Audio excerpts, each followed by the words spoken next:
Allez, bonjour à toutes et à tous et bienvenue dans cette vidéo de témoignage avec Florian. Florian qui est venu dans nos studios. Donc déjà, merci à toi Florian d'être venu. Il n'y a pas de souci, c'est normal. Florian, vice-major du concours AST de l'EMIO. Ça, déjà, c'est ouf, félicitations. Merci. Vice-major, ça signifie que tu as terminé deuxième, juste derrière Stéphie d'ailleurs, qui est une autre vidéo de témoignage, donc qui est la majeure. Donc n'hésitez pas à aller regarder la vidéo sur la chaîne YouTube d'Elle le Prépa. Deuxième sur 2500 candidats. Est-ce que d'ailleurs, lorsque tu as reçu le résultat, tu sais, tu te connectes au site, Ouais. bien sûr, tu vois que tu es admis et tout, mais juste en dessous, tu vois que tu es deuxième. Est-ce que tu l'as vu rapidement que tu étais deuxième? Et alors, non, pas vraiment. J'ai regardé, j'ai déjà vu les scores qui m'ont vraiment fait plaisir. Et après, j'ai vu le deuxième. J'avais un peu du mal à réaliser d'ailleurs. Ouais, tu t'es... Moi, Stéphie, hier, on a tourné sa vidéo témoignage juste avant toi hier, elle me disait qu'elle pensait que c'était un bug au début. Ah Est-ce que ouais? toi aussi, tu t'es dit que c'était potentiellement un bug en mode deuxième, c'est bizarre, peut-être ils ont oublié un chiffre et tout? Et ben, je me suis posé la question. Je me suis dit si c'était vraiment le classement ou peut-être c'était un espèce Hmm, d'ordre. J'en savais rien. ouais, Mais non, pas le coup du bug, non. Mais ok. ça m'a bien fait rire quand même. Bon, en tout cas, félicitations, vraiment, c'est ouf, ouf, ouf. L'année dernière, à Hello Prépa, on a fait le major, la major du coup, le vice-major, le troisième, donc vice-major également.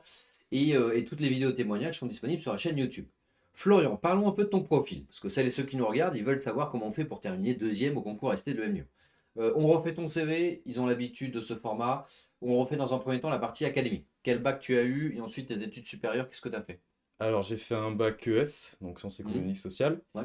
Et après ça, j'ai rejoint la fac de droit. Je fais du droit pendant 5 ans. Je fais un master 2 en droit et fiscalité de l'entreprise à l'université d'Aix-Marseille. Mhm. Et après ça, bon, j'avais un peu des envies d'entreprendre, du coup, bah, c'est ce que j'ai commencé à faire avant de vouloir intégrer bah, les écoles de commerce. T'as- Ok, très bien. T'avais quoi comme note aussi bien au bac et dans tes études supérieures? Au bac, j'avais eu plutôt une bonne note, j'avais dans les alentours de 16, ce qui m'avait permis d'avoir la mention très bien. Ouais. Et après ça, j'ai rejoint bah, la fac de droit, où j'ai eu une licence avec quelque chose comme 13 de moyenne. Ouais, normal. Enfin, normal. C'est bien quand même, mais t'étais quoi? T'étais dans le top 20%? Ouais, c'est ça à peu près dans les environs. Ok. Et après ça, j'ai pu rejoindre le master 1 en droit des affaires, du coup avec Mhm. Marseille. Et puis enchaîner sur le Master 2 de droit et fiscalité de l'entreprise, qui pour le coup était à ses côtés, où j'avais eu, je pense, quelque chose comme 16 de moyenne Ah ouais, en en master Master 1? 1. Ouais, en Ah, Master donc 1, ouais. t'avais bourriné en master 1. J'avais bourriné en Master 1, mais c'est d'ailleurs l'endroit où il faut bourriner pour ceux qui sont à la fac. Master 1, c'est vraiment top pour intégrer le Master 2 qu'on veut derrière. En l'occurrence avec Marseille, je sais pas comment ça se passe dans les autres facs. Mais ouais, c'était le moment où il faut bourriner et c'était bien passé, ouais. Ok, trop bien. International, est-ce que tu as eu l'occasion de faire... Non, c'est un peu moins le cas en droit, parce que même ils vous recommandent pas trop de le faire. Bah, c'est pas Dans ce conseillé. sens-là. Ouais, voilà. C'est Vas-y, pas vas-y. conseillé. J'ai fait zéro expérience internationale. Ok. Pas de stage, pas d'Erasmus, pas d'échange ou de choses diverses du genre. Parce que bon, bah, le droit c'est assez franco-français. Quand on Mhm. fait de la fiscalité, souvent c'est assez franco-français, à part pour la fiscalité internationale. Du coup, zéro expérience internationale. Ok. Expérience professionnelle, vraiment depuis le bac. Aussi bien les jobs d'été, de l'intérim, des jobs étudiants, et ensuite si tu as fait des stages, etc. Dis-nous tout ce que tu avais sur ton CV. Ben, en termes de job d'été, ouais, j'en ai fait quelques-uns. Ben, en l'occurrence, j'ai des parents qui ont une pharmacie, donc je travaille souvent avec eux. Ce qui pouvait se valoriser d'ailleurs pour trouver des stages ou autre, parce que ça montre un profil qui est assez travailleur quand même. Mhm. Et après, en termes de stage, ce qui était quand même plus important à mes yeux, c'était ben, des stages en cabinet d'affaires. À Paris, en l'occurrence, des stages même de 2 mois. J'ai fait 2 stages de 2 mois à Paris, mais même tout ce qu'on peut avoir, ça rejette toujours bien, ça vend toujours bien. C'est quand même des stages à Paris, ça revend quelque chose. Et après, une alternance d'un an à Ah ouais. Marseille, Mais tu l'as euh, fait quand ça? pendant mon Master 2. Ok. Pendant le D'accord. Master 2, ouais. Donc vas-y, c'était une alternance en quoi? En droit des affaires et en Mhm. fiscalité, donc un peu tout ce qui est corporate, création de société, cession de parts, tout ça. L'alternance, superbe. C'est une super expérience parce qu'on apprend vraiment beaucoup pour le coup. Mhm. Euh, c'est quelque chose aussi qui se met bien en avant sur le CV parce que ça montre une expérience professionnelle. C'est quelqu'un qui a travaillé, c'est quelqu'un qui a un peu la réalité du terrain. C'est là où on apprend, je pense, le plus même en réalité. Mhm. Donc, super expérience et ouais, c'est Donc toi, tu super. recommandes l'alternance. Si possible, oui, quand elle a du sens, oui, Tu vas le j'encourage. refaire là, le MIO, l'alternance?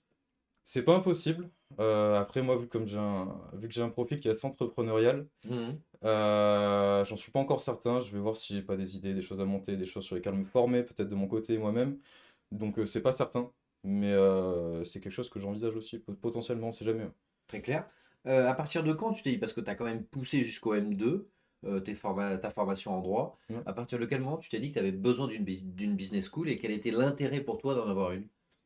Ben, alors, autant en droit, quand je voulais encore faire avocat, Mhm. je sais qu'une business school, c'est important en fait, pour beaucoup de cabinets parisiens, beaucoup de cabinets renommés, parfois même pour la rémunération, c'est quelque chose qui se négocie derrière quand on essaie de rentrer en cabinet ou autre.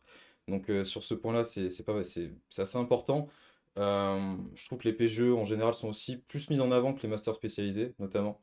Mhm. Donc j'avais déjà cette idée-là qui était assez lointaine, Ouais. mais pour être totalement honnête, quand j'étais en droit, bah, je connaissais certaines grandes écoles, mais je m'y connaissais très peu. Ok. Donc je sais que quelqu'un qui a déjà un peu cette connaissance des business schools quand il est en droit, il a déjà une plus-value sur quelqu'un qui n'en a pas, comme moi j'ai pu avoir Mhm. aucune Mhm. connaissance quand j'ai été. Mais par contre, le déclic, c'était vraiment quand j'ai voulu entreprendre. J'ai vu que pour l'ouverture, pour le réseau que j'allais pouvoir me faire, pour les mondes que j'allais pouvoir m'ouvrir, auxquels j'avais pas accès sans ça, pour les stages que j'allais pouvoir gratter, pour plein de choses, la formation par exemple, pouvoir me spécialiser sur des sujets que je contrôlais pas du tout, la finance par exemple, Mhm. le management entre autres. À ce moment-là, j'ai eu ce déclic, ouais, quand Ok. j'ai voulu entreprendre. Très bien. Et tu voulais, parce que tu me parles beaucoup d'entreprendre, donc tu as un profil entrepreneur. Est-ce que tu avais déjà un projet en tête concernant l'entrepreneuriat ou pas? Ou tu es juste un profil électron libre entrepreneur? Alors plus électron libre, Mhm. j'avais pas un projet prédéfini quand j'ai arrêté mon alternance, quand j'ai fini mon master 2. Ouais. J'avais quelques idées qui me venaient, sur lesquelles j'ai travaillé, mais par contre, j'avais pas un projet défini en me disant, faut que je fasse ça dès que je finis, faut que j'aille dans ce sens-là. Ok. C'était ouais, plusieurs idées à potentiellement développer, mais rien de bien fixe. Parfait. Centre d'intérêt, vie associative, passion, tout ce qui est à côté de l'école, durant ton temps libre, qu'est-ce qu'on a pu mettre en avant sur ton CV et tout? Ou même pour les euros? Alors, je sais que les gens qui sont sportifs, moi, c'est mon cas, je faisais de la musculation, je fais du rugby en ce moment, je fais du paddle, c'est plein de choses qui peuvent vous paraître être des détails. Paddle ou du padel? Du paddle, Du padel, espagnol, ok. paddle tennis. C'est plein de petits détails, mais qui peuvent faire la différence parce que ça montre quelqu'un qui est proactif, quelqu'un qui Ouais. fait des choses. Tu fais Alors, de la compète? alors, en rugby, je suis en compétition universitaire, ouais. Mais en padel, non. Ok. Mais je vais commencer sûrement dans pas longtemps. Ok. Et aussi, alors, moi, il y a quelque chose qui avait bien joué aussi, c'est que j'aime bien la musique classique. C'est des petits... J'en écoute souvent sans en pratiquer. J'ai fait un peu de piano, mais sans plus en réalité. Original. Mais par contre, c'est des choses dont on peut discuter. Si des fois ça match bien avec la Avec personne un qui fait juré. passer l'oral, le jury Mhm. exactement, bah, des fois ça mène à des discussions qu'on peut un peu pousser. Qu'est-ce que je peux dire d'autre aussi? Je fais pas mal de randonnées, j'aime beaucoup la randonnée. Stylé. Donc, ben, il y a des liens à faire. Si vous avez déjà fait des randonnées, des 3000, j'en sais rien. Ben, c'est Les l'occasion 3000 de quand on dit ça, c'est pour 3000 mètres. Ouais, l'altitude du ouais, mont. Ok. exactement. Donc on peut dire, tu as fait un 3000, tu as fait un 4000. Alors, C'est la manière de formuler quand on est avec un gars qui fait de la rando et tout. bah alors moi, du moins, c'est comme je le formule, mais Ok, ok. peut-être qu'il y a d'autres termes que je connais pas, peut-être ça se dit pas, j'en sais rien. Non, non, mais Mais c'est pour pour ouais, reprendre l'expression. Ok, ok, c'est pardon, je ça, t'ai coupé, excuse-moi. Donc randonnée à fond, mais c'est ça. randonnée de haute montagne quand même un peu. Oui, oui, oui, 3-4 jours avec on dort en refuge, Ouais, quelque chose. etc.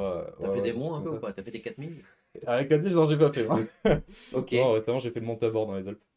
Ok, je suppose que c'est un... C'est quoi, c'est un mont ou c'est un long chemin de randonnée? Non, c'est vraiment, ouais. Ok, c'est un mont. T'as fait des GR ou pas? Des GR connus? Ou des chemins, des étapes du chemin de Saint-Jacques de Compostelle ou des trucs comme ça? Non, j'ai fait les parties de GR, mais des GR entiers, comme le GR en Corse ou autre, non, j'ai pas fait, non. Ok. Très bien. Concernant les langues, est-ce que tu avais que l'anglais ou tu en avais d'autres? Alors, j'avais l'espagnol en intermédiaire, je pense, comme beaucoup de gens qui sortent de fac de droit ou de n'importe. On le pratique pas, on le dit sur le CV, mais bon, on essaye un peu de le cacher quand même. Tu nous l'as mis à l'intermédiaire, mais on est en notion, quoi. On est en notion en réalité, c'est Ok, ça. ouais, classique, mais tu as bien fait de le faire. Ok, donc tu postules à toutes ces écoles. Forcément, on a Taj Mahal, TOEIC, dossier. TOEIC, abordons cette épreuve-là. Tu as eu combien en TOEIC, j'ai score? eu 960.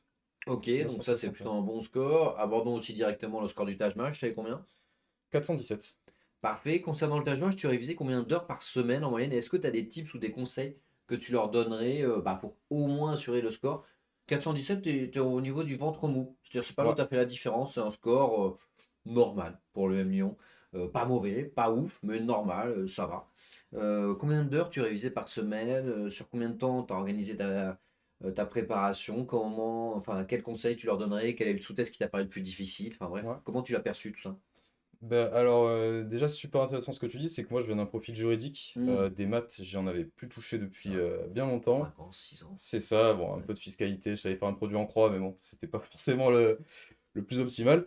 Donc, peut-être un petit difficulté au niveau de tout ce qui était mathématiques, logique, etc. Même si la logique, ça peut se travailler autrement. Et pourtant, ça s'est assez bien passé. Moi, il m'a fallu à peu près un mois pour le travailler, un mois intensif. J'avais pas fait ça, je l'ai pas préparé sur le long terme parce que j'avais tranché assez tard que je voulais faire une école de commerce. Hmm. Et en un mois, j'avais quand même envoyé chevaux, je m'y mettais vraiment beaucoup dessus. J'essayais de travailler au moins 6 fois par semaine dessus, quasiment à temps plein. J'allais à la bibliothèque, à la fac de droit, j'y allais à 8h, 9h. Et tu faisais genre 30 heures par semaine? Autant que je pouvais, ouais. Ok. Autant que je pouvais. Donc, j'ai plus exactement les chiffres, mais oui, Ouais, non, autant que je mais pouvais, quand ouais. tu me dis à temps plein, c'est vraiment chaque jour tu bourrinais, quoi. Exactement, ouais. Ok. Exactement. Très bien. Quel est le sous-test que tu as trouvé le plus difficile pour toi, qui était un profil juridique? Bah, alors les Mhm. maths, mais alors j'étais pas perdu parce que pour le coup, le grand livre du Taj Mahal était vraiment, vraiment Mhm. efficace et expliquait vraiment de manière très pédagogue pour quelqu'un qui a pas forcément beaucoup touché à des maths ou même qui a, c'était pas forcément mon cas, mais qu'il y a pas mal de personnes aussi qui peuvent avoir une distance avec les maths. Quand on évoque le mot maths, on peut prendre un peu de recul. Moi, le livre m'a vraiment permis d'aborder les choses de manière assez simple, de manière assez pédagogue et d'y aller pas à pas avec le plus d'explications possible. Je pense que niveau temps, je pense que tout s'apprend, tout se comprend, tout Mhm. peut se travailler, même quand on repart de loin. Peut-être, moi je vous conseille vraiment d'attaquer aussi vite que possible le travail avec le temps. De pas vous laisser submerger par le temps. De mettre le chronomètre rapidement, tu veux dire? Ouais, exactement, Ok. exactement. Et travailler vite sur des tests blancs aussi. Pas passer non plus trop de temps sur les leçons, vite attaquer les tests blancs, vite avoir de la pratique. C'est ce qui compte, je pense, ouais. Et toi, tu as un profil genre qui a besoin de bourriner ou... Enfin, je suppose que tu es ça, tu préfères te dire, ok, j'ai un objectif dans un mois et demi et je bourrine à fond ça, plutôt que de l'étaler et de le faire petit à petit. Ouais, en l'occurrence, ouais. Pour moi, en tout cas, même ce qui marche sur moi, c'est de me donner un bon mois Mhm. et de faire un tout droit pendant un mois, Et là, tu es dans ton penser qu'à tunnel et tu penses ça. qu'à ça, quoi. Ouais, Ok. exactement, très monotâche autant que possible. Ouais. Ok, tu as fait la même chose pour le TOEIC? Ouais, exactement pareil. Exactement pareil. TOEIC aussi, je peux vous rassurer, je sais pas s'il y en a qui ont peut-être des difficultés en anglais. En droit, on pratique très peu d'anglais, quelques TD d'anglais, C'est clair. pas de pratique orale ni rien. Bon, pratique Bon, à orale la au fac, TOEIC, de il n'y toute en a pas. façon, oui, c'est vrai qu'il n'y en a pas, mais... Mm. Ok. Et travail pendant peut-être 2 semaines, 3 semaines. Vraiment, pareil, tunnel, je fais que ça. Pas toute la journée, mais je travaille en rentrant des cours. Mhm. Je travaille le soir, je travaille un peu le week-end. C'est vraiment, même pour quelqu'un qui n'est pas spécialement bon en anglais, ça s'apprend en fait. Ça se travaille. C'est un examen qui se travaille. C'est pas un examen, il faut nécessairement être C1 de base, natif de base, j'en sais Non, rien ouais, quoi. je suis d'accord. L'oral d'anglais, ensuite que tu auras le M-Lyon, évalue davantage le vrai niveau d'anglais, parce que là, tu échanges Ouais, durant 15-20 minutes avec le professeur et tu peux pas tricher, entre guillemets, quoi. Ça se exactement. travaille, mais bon, on voit très rapidement ton niveau, quoi. Donc, tu envoies tout ça à le M-Lyon, tu es admissible. C'est à ce moment-là que tu nous rejoins d'ailleurs à Hello Prépa pour les oraux. Tout à fait. Tout à Pourquoi fait. avoir décidé de faire une prépa pour les oraux? Parce que tu t'es préparé en solo pour le Taj Mahal, le dossier et le TOEIC, et tu bascules avec une prépa pour les oraux. Pourquoi et comment tu nous as connus? Alors, pour le pourquoi déjà, alors moi ce qu'il y a, c'est que j'avais tenté HEC Entrepreneur. J'avais Ouais, tenté deux écoles, HEC Entrepreneur et le M Lyon. ouais. Et pour ce qui est d'HEC Entrepreneur, je l'avais passé tout seul, sur le tard un peu, en me préparant un peu tout seul. Ça s'était passé moyennement, je savais que je pouvais faire beaucoup mieux. Mhm. Et pour les euros de le M Lyon, je me suis dit, je vais mettre toutes les chances de mon côté. Ouais, Euh, t'avais pas le choix là. c'est ça. Je suis tombé assez rapidement sur vous, Ok. parce que vous êtes les leaders sur le marché. J'étais passé surtout par vous pour le Taj Mahal. Ouais. Le livre m'avait super bien aidé. Donc pour moi, vous étiez les personnes les plus qualifiées en fait pour Mhm. m'aider sur ça. Mhm, mhm. J'avais pris contact avec Joachim, j'avais un peu expliqué ma situation, il m'avait mis directement les choses au clair, il m'avait dit c'est largement faisable, juste il faut mettre un petit coup parce que c'est dans pas longtemps. Du coup, moi j'avais passé la prépa intensive. T'es arrivé en last minute. Ouais. Ok. T'avais eu le résultat d'admissibilité déjà? Quand tu nous J'avais eu, as appelé? ouais, 2 jours avant, je crois, quelque chose Ah comme ça. ouais, ouais, donc tu vers. Ouais, d'accord, ok, parce que généralement la plupart des gens commencent avant le résultat. Ce qui est bien mieux. Ce qui est bien mieux. Oui, ou c'est plus safe et serein, oui. C'est ça. Ok, donc toi t'arrives juste après, donc t'as 10 jours pour les préparer max. Exactement. Ok. Exactement, 10 jours. Je connais rapidement, parce qu'à ce moment-là, je travaillais sur d'autres choses. Je connais rapidement le format. Mhm. Donc je pars un peu de. Pas de zéro, mais je parle du début, quoi, on va Ouais. dire. Tu fais le côté, enfin la formule, pardon, week-end intensif en mode bootcamp là, où tu es avec nous en présentiel. Ouais, exactement. Donc, tu te connectes à l'espace e-learning school. Je suppose que tu commences un peu à préparer ton pitch, tes qualités, tes défauts avant de venir en week-end, histoire d'avoir un peu une matière. Super important. Tu te souviens du carré magique? Ouais, Ah, ça marquait toujours, hein. ouais, c'était important, Le ouais. carré magique, les gens le retiennent absolument. Donc, tu arrives sur ce week-end. Donc, tu as un minimum travaillé auparavant, comme on te l'a dit. Comment se passe ce week-end? Est-ce que tu t'en souviens? Parce que c'était il y a déjà quelques mois, donc Ouais, tout samedi, tout dimanche. Est-ce moi, que tu... Vas-y, partage-nous. eh ben, expérience marquante et très formante pour le coup, parce que alors moi j'avais pas mal travaillé, j'avais une dizaine de jours, j'avais écouté les conseils de Joachim, je m'étais mis à travailler avant le week-end, Ouais. parce que il faut pas gâcher cette chance. En l'occurrence, moi j'étais à quelques jours du concours, je voulais pas laisser passer ça. Je m'étais posé quelques jours avant, j'avais préparé tout ce qu'il fallait, pourquoi je voulais rentrer à l'EM, le carré magique, Mhm. et savoir expliquer mes stages, savoir expliquer pourquoi je veux être là, commencer à essayer de voir le format de l'examen, comment faire des liens, tout ça. J'arrive au week-end, le premier oral se passe mal, je fais n'importe quoi. Oui, c'est Euh, souvent comme ça. T'as eu combien en premier entretien? alors j'avais eu 10-11, mais on m'avait Normal. bien noté. On Ouais, m'avait ok, bien d'accord, j'ai noté, compris. j'avais En bien fait, indiqué. c'était 8 et on t'a mis 10-11, quoi. Exactement. Ok. Et là, en fait, meilleure expérience que je pouvais avoir parce que ce mur que je me prends, il me fait comprendre que le format, il va pas se passer exactement comme je l'avais dans la tête. J'ai une soirée, moi j'avais fait tout ça en un week-end, donc j'ai une soirée pour vraiment me focus, faire tout ce que je peux pour avancer, pour que le lendemain, les 2 euros qui me restent, ça se passe du mieux possible. Et avoir pris ce mur de réalité à ce premier oral, que je suis vraiment très content d'avoir pris, parce que si je l'avais pas pris, je l'aurais pris le jour de l'examen, et là ça aurait été la Ah catastrophe. bah oui, t'aurais pas été admis, c'est clair. C'est ça.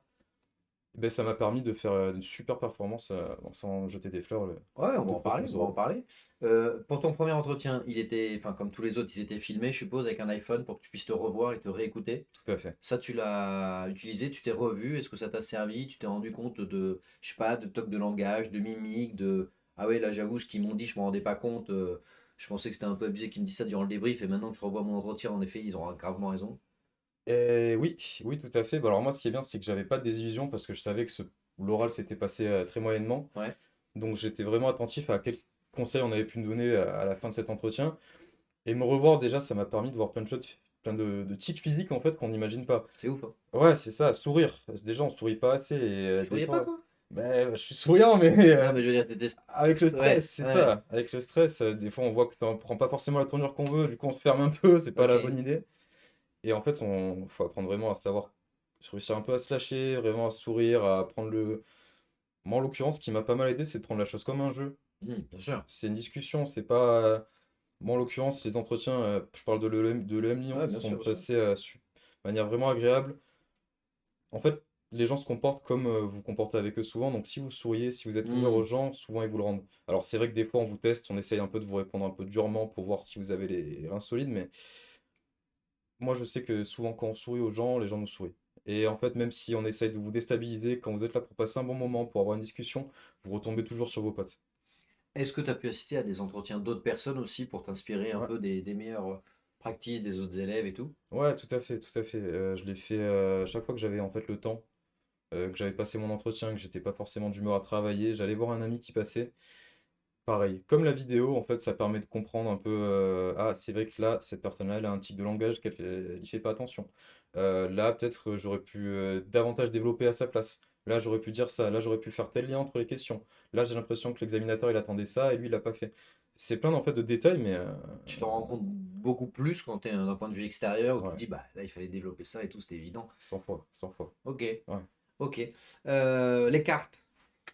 Tu sais, les quatre cartes, personnalité, Ouais, expérience, projet et personnalité, expérience, projet, je sais plus quelle est la dernière, créativité. créativité, ouais. Est-ce que tu avais regardé tous les corrigés des cartes sur School auparavant ou pas?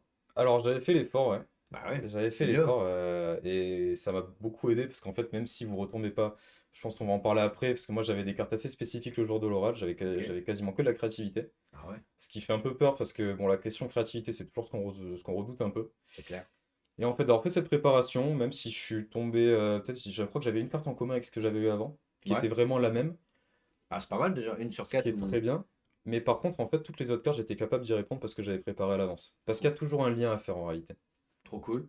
Donc du coup, le jour J, t'arrives, est-ce que tu es serein au moment d'arriver aux oraux? Est-ce que tu dis, bah, honnêtement, je suis préparé. Parce que ton troisième entretien avec le prépa, t'étais noté combien? T'es passé de 10 à. Enfin, je suppose que t'es monté. 16,5 j'avais eu Ah au oui, donc dernier. c'est bon, 16,5, Voilà. c'est signe que tu y seras, quoi. Ouais.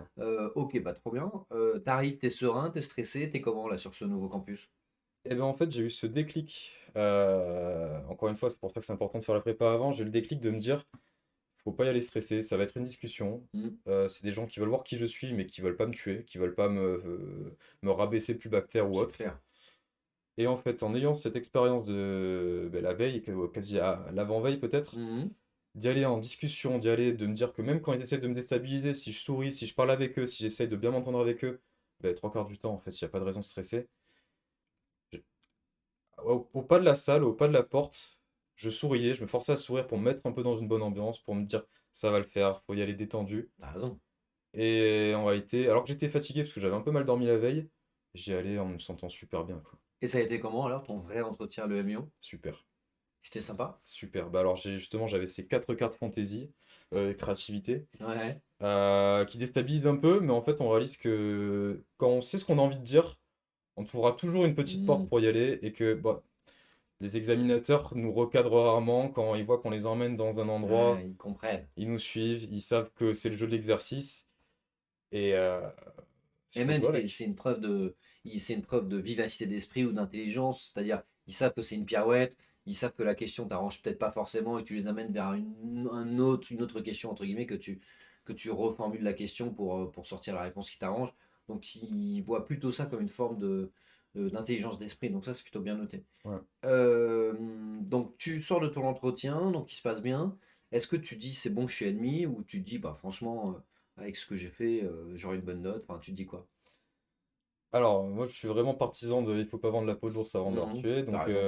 en sortant, je me dis que j'ai passé un bon moment, et que c'est déjà bien. C'est déjà bien, ouais.